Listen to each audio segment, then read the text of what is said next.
გამარჯობა, ეს არის აზროვნების სახელოსნო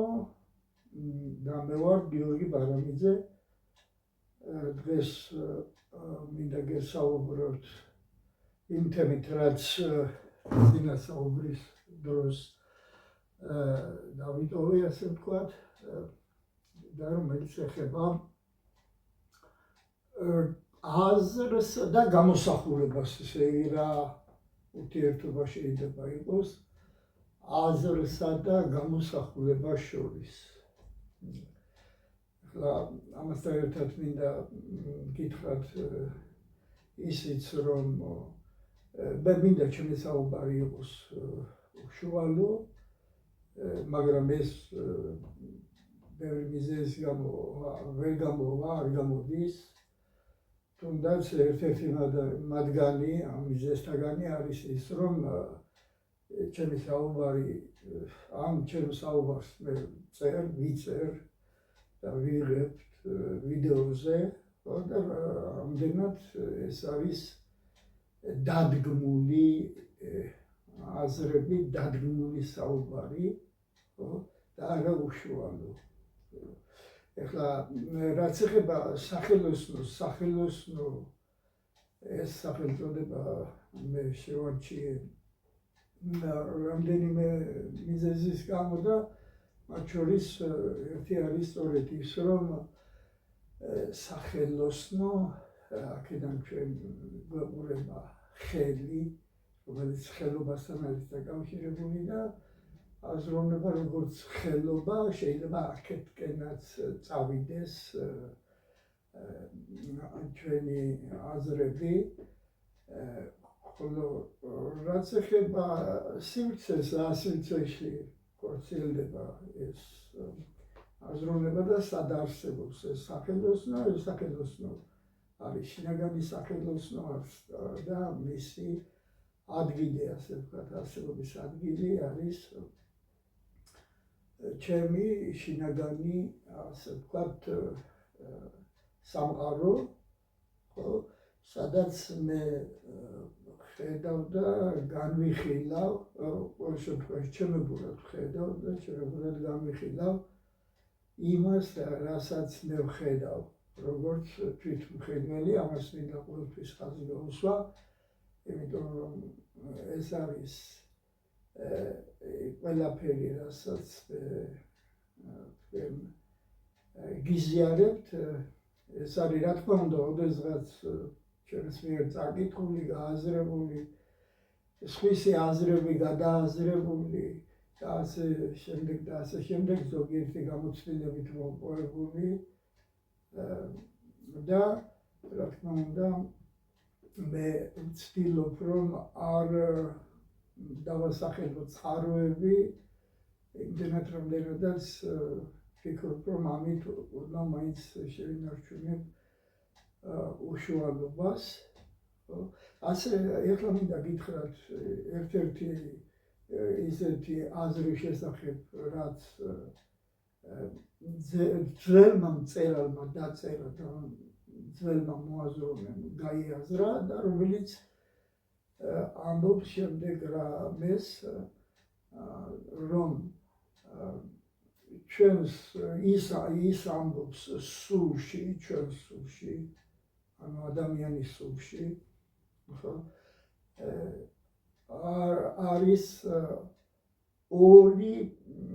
ორი, ასე ვთქვათ, ფიგურა, ორი პერსონაჟი, ასე ვთქვათ, ხო? ერთი ეს არის მწერალი, მწერლის ფიგურა და მეორე ეს არის მხატვარი. ანუ ამით მას იმის თქმა სურს, რომ როგორც მე მახსოვს და როგორც მე გავიგე და როგორც მე შინაგანი და თვითდაკვირვების საფუძველზე, ასე ვთქვათ, დავინახე, ეს საუბარი გულისხმობს იმას, რომ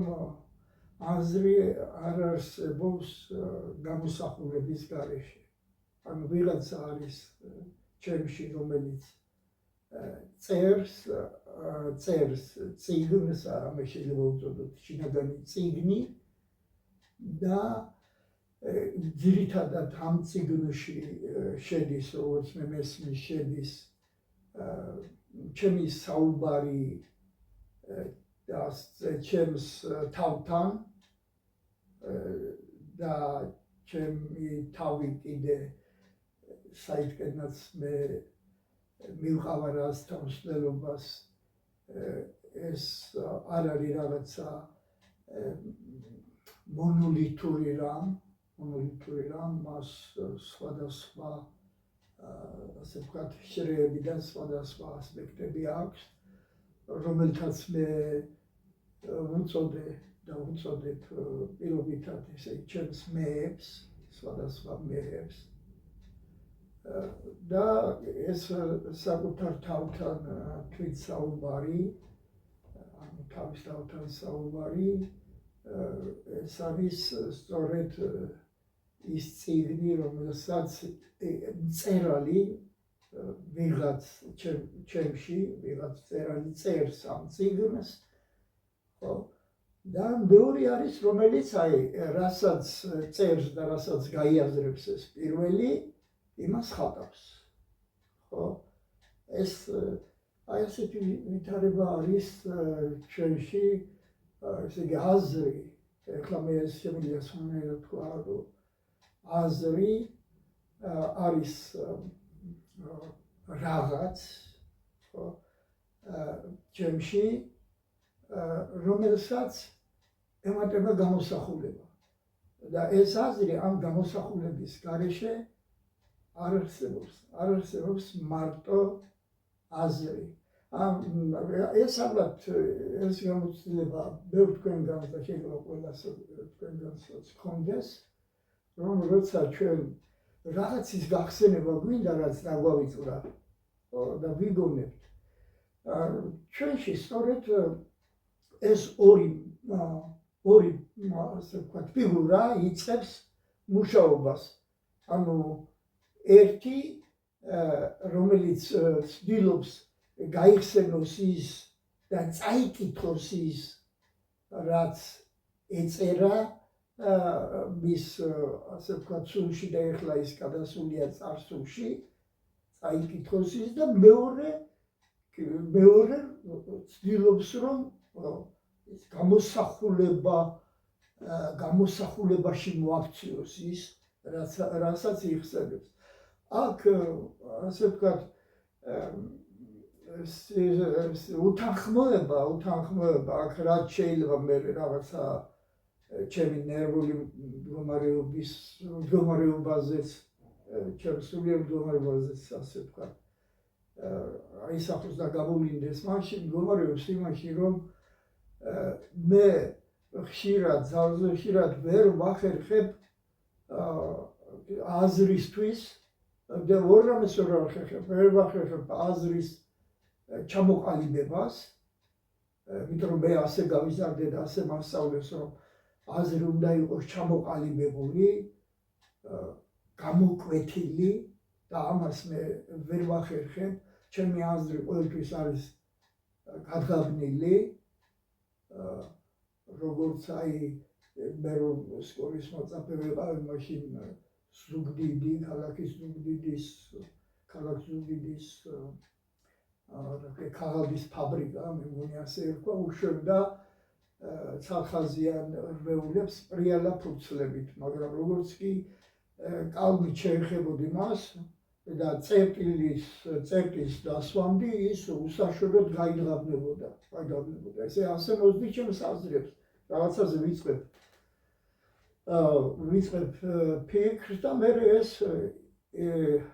ეს აი სწორედ იმ წერტილივით, რომელიც ოდესღაც მეც დავსვი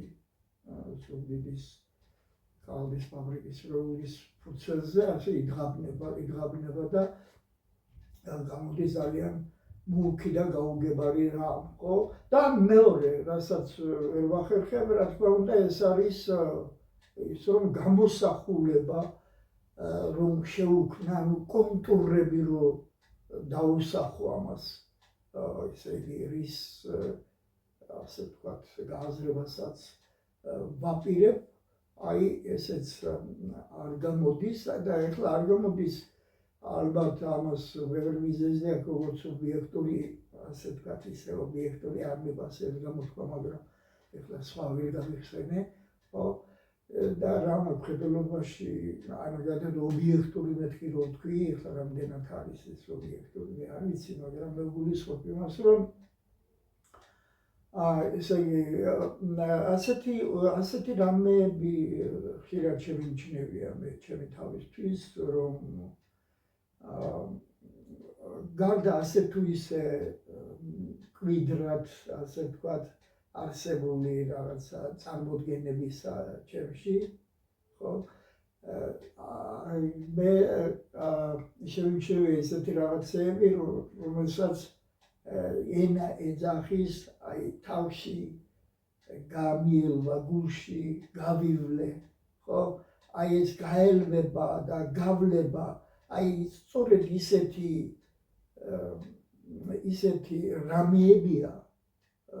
რამეებია, რასაც არათუ გააზრებას ვერ მოასწრებ, რის გააზრებასაც ვერ მოასწრებ, იმიტომ რომ მას აქვს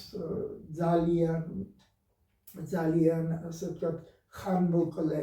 ხანგრძლივობა, ასე ვთქვათ, მოკლე ხანგრძლივობა, ხო? მოკლე ძალიან, ანუ ეფემერული მსწრაფ წარმავალი და თვალს ვერც კი შეასწრებ და ის გადადის უკვე სხვა, ასე ვთქვათ, სხვა მხარეს, ანუ ჩვენი აი კიდევ ვახსენებ ამ სიტყვას ცნობიერებას, თუმცა ჯერ არ ვიცი ნამდვილად რა არის ეს ცნობიერება და საითკენ წამიყვანს მე ჩემი ასწავლელობა, ასე ვთქვათ, ესეც არ ვიცი, მაგრამ ასეთი რამ მე როგორც ვაკვირდები საკუთარ თავს, ანუ რაც გაიელვებს გულში და რასაც გაივლებ გულში, ხო? აი ეს ისე იწვევს ასევე ანუ ადამიანის ჩემი შინაგანი და უშუალოდ ასე მდგომარეობა იწყებს ტორტმანს, წევას და ყველაფერი რაც მე მეგონა რომ დავალაგე ჩემს ასე ვთქვათ სიხი და სივრცეში დავალაგე ისევ ირება და ისევ წესრიგი, ისევ ანუ შინაგანი წესრიგი, რომელსაც მე შემეძლო, რომლისთვისაც შემეძლო გონება მეწოდებინა, ეს არა ირღვევა, ეს ისე ირღვევა, რომ არც კი დაწყებულა, ხო? და როცა ასეთ საკითხებზე ვფიქრობ, სულ მახსენდება გალაქტიუსს აქ ერთ-ერთ თავის ლექციაში ასეთ სიტყვებს ამბობს ის ქაოსის მწერალი, ანუ წერა და მე აქედან გამომაქვს ასეთი ჩემებურად ვაგრძელებ ამ აზრს და ცოტა შინაგანად ვშვიდდები, იმიტომ რომ თურმე შეიძლება დავწერო, ანუ თუ კი დავწერე შემეძლება მისი წაკითხვა, ანუ დავწერო რა ქაოსის მწერალი, ანუ მე შეიძლება ვიყო შინაგანად ქაოსის მწერალი, ან და ერთ-ერთი ჩემი მე იყოს ქაოსის მწერალი, მაგრამ ასევე ძველი ქართული მწერლობიდან მე მახსენდება ასეთი ტერმინი, ანუ აჩრდილების მწერალი. ანუ აჩრდილების დაწერა შეიძლება და რისი დაწერა შეიძლება მისი წაკითხვაც შესაძლებელია, ხო? იმიტომ რომ ეს წერა, კითხვა მაინც ესეთი წვილადი, ასე ვთქვათ, გაგებებია, რომელშიც ჩემი აზრი, ასე ვთქვათ, არის მოქცეული და ცდილობს იქ იმოძრაოს, ხო? გარდა ამისა, როცა მე ვძაბავ ჩემს ვძაბავ მე ჩემს ცნობიერებას ისევ რგვალ ფრჩხილებში ვაქცევ ამ სიტყვას მე ვხედავ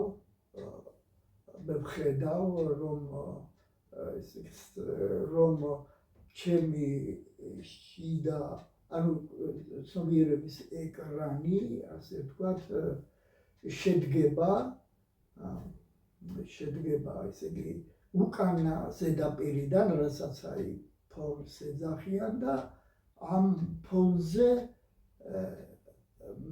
ცდილობს ვიღაც ჩემში ცდილობს რაღაცა ფიგურა გამოსახოს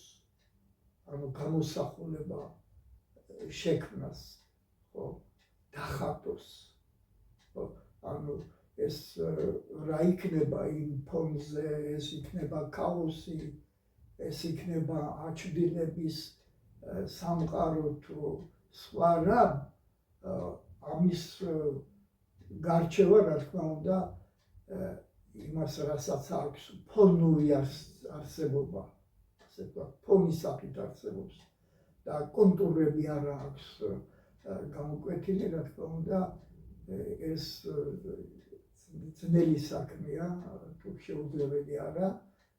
მაგრამ თავარი რაც მე მგონია რომ არის თავარი ეს არის რომ კვლავ მე საკუთარ თავს უდასტურებ თუ რომელიღაც მე ჩემში არ დასტურებს იმას რომ აზრი ამ გამოსახულების გარეშე არ არსებობს და რა თქმა უნდა აქაც კონფლიქტის ასე ვთქვათ კონფლიქტის კონტური ისახება რაც იმაში მდგომარეობს რომ შიგნით მე ჩემს შინაგან სამყაროში მიჩნდება დაუოკებელი სურვილი რომ ამ გამოსახულებებიდან ამ ხატებიდან ასე ვთქვათ თავი გავითავისუფლო იმიტომ რომ თავს გრძნობ ყოველ შემთხვევაში ჩემი რომელიღაც მე თავს გრძნობს როგორც ტყვე ამ გამოსახულებების ტყვე მაგრამ რამდენად არის შესაძლებელი რომ აი ეს გათავისუფლება მოხდეს რომ ჩემმა აზრმა თავი გაითავისუფლოს ამ ტყვეობიდან ესეც არის საკითხი რომელიც არ უწყობს ხელს ჩემს შინაგან სიმშვიდეს და მოსვენებას მიკარგავს რომელიც მერე შეიძლება სხვადასხვა ცხოვრებისეულ სიტუაციებში გამოვლინდეს ასე ვთქვათ სხვადასხვა აშლილობების სახით გარდა ამისა კარგად როცა ვაკვირდები და მინდა ვიყო სხვა შორის დამკვირვებელი ანუ ძველი ქართული ტერმინი არის ასეთი რომელიც მე ძალიან მომწონს ეს არის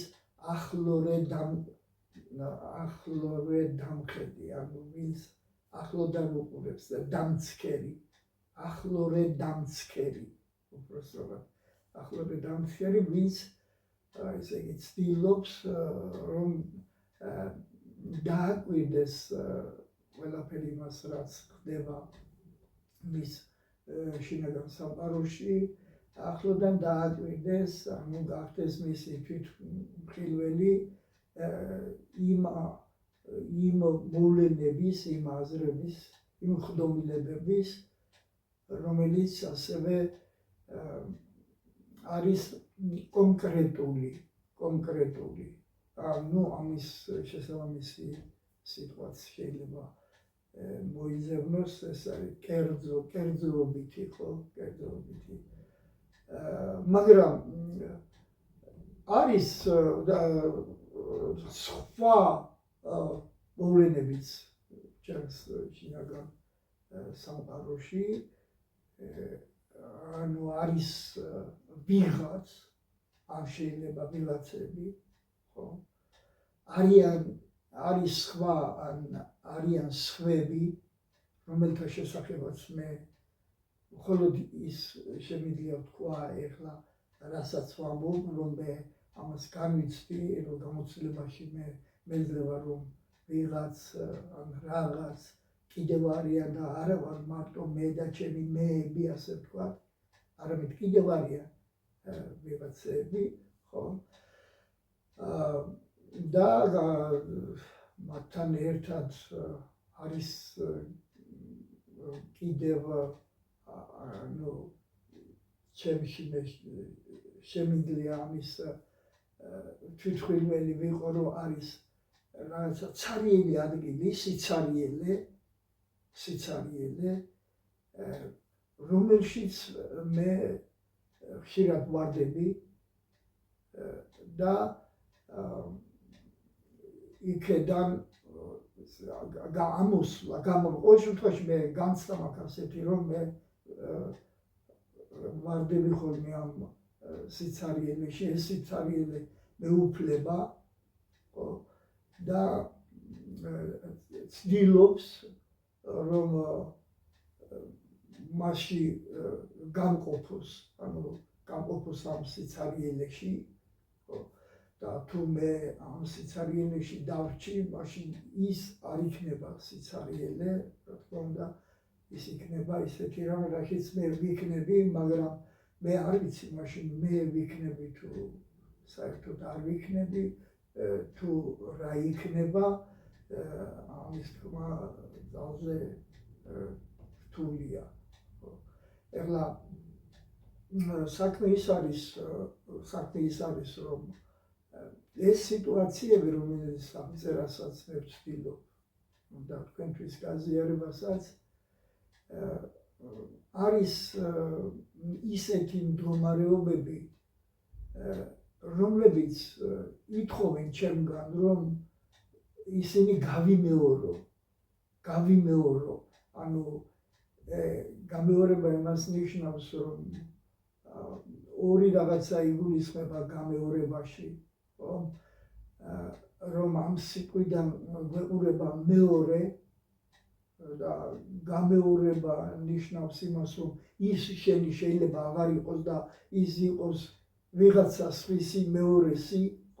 გამეორება ამას გულისხმობს და მეორე ამბავი, რომ რასაც იმეორებ, მას არ აძლევ გაბატონების საშუალებას, ანუ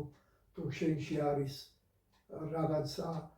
აზრი, რომელიც გინდა რომ არ იყოს, ასე ვთქვათ, ანდა გინდა და სრული გაქვს იმისა, რომ მასთან საკუთარი თავი არ გააიგივო, ამ გაგებით მან შეიძლება შეასრულოს სწორედ დამანგრევლის როლი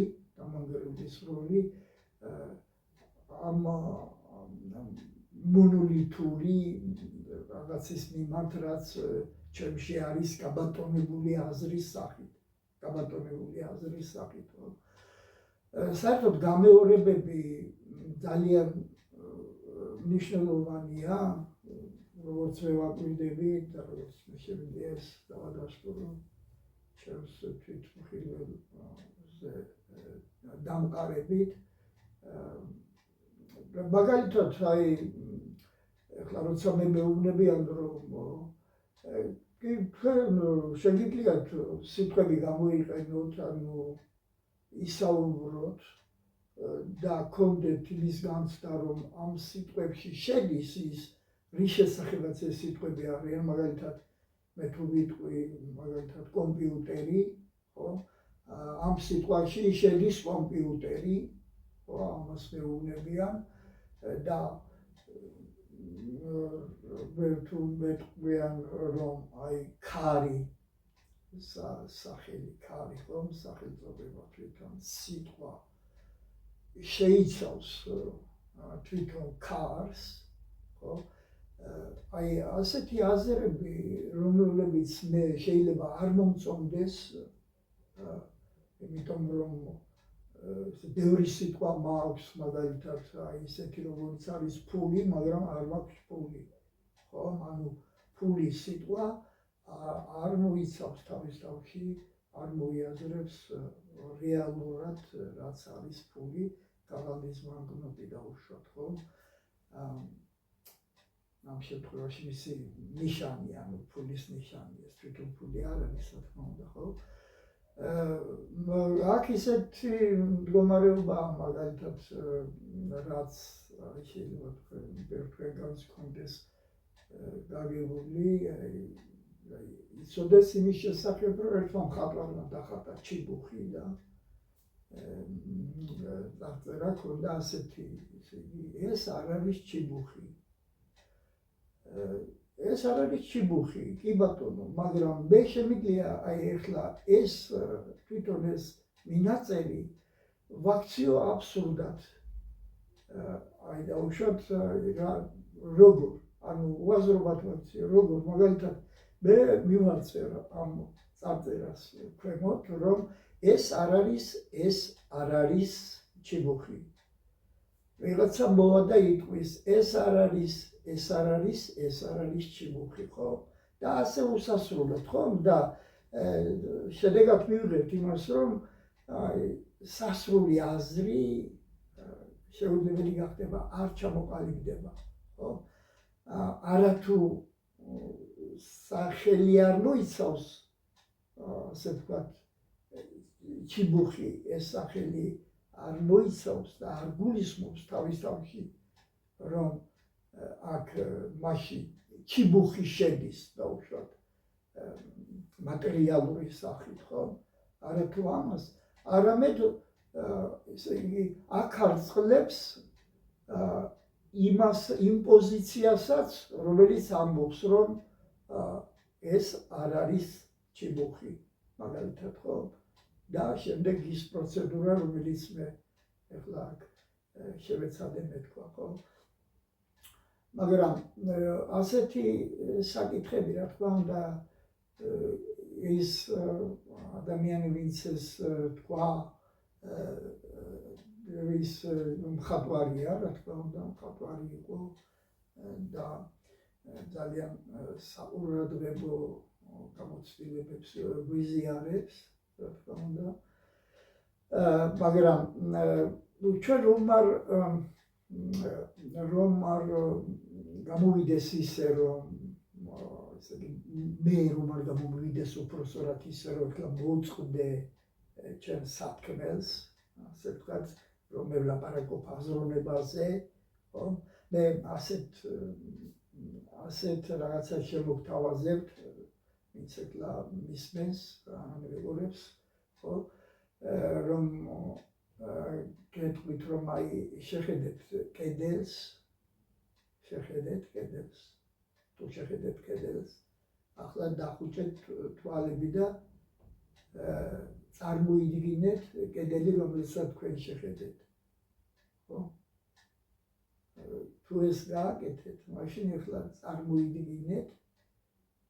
ის ვინც ეს კედელი წარმოიდგინა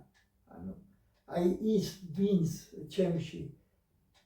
ეს კედელი წარმოიდგინა ხო არის სწორედ ჩემი ფიქრით არის სწორედ ერთ-ერთი პრეტენდენტი ანუ მოაზროვნის ანუ ის არის ვინც ჩემში აზროვნებს და ეს შეიძლება გამოგვადგეს ჩვენ რომ კიდევ ერთი სადამკვირვებლო პუნქტიდან შევხედოთ იმას თუ რა ხდება ჩემში მე შევხედოთ რა ხდება ჩემში, როცა მე ვამბობ, რომ მე მინდა ჩემი სურვილია რომ ვიაზროვნო. მადლობა.